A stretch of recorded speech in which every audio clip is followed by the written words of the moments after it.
الذين آمنوا اتقوا الله وكونوا مع الصادقين. ما كان لأهل المدينة ومن حولهم من الأعراب أن يتخلفوا عن رسول الله ولا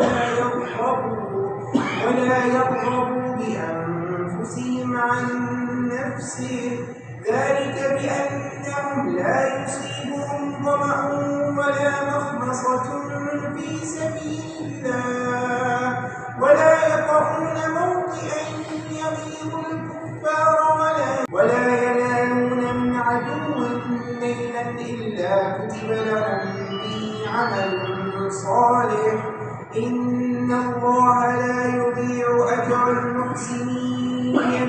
ولا ينفقون نفقة صغيرة ولا كبيرة ولا يقطعون واديا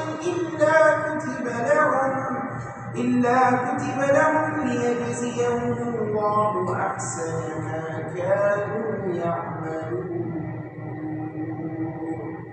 وما كان المؤمنون لينفروا كافة فلولا نفر من كل فرقة منهم طائفة ليتفقهوا في الدين ثم لينذروا قومهم إذا رجعوا إليهم لعلهم يحذرون. يا أيها الذين آمنوا قاتلوا الذين يلونكم من الكفار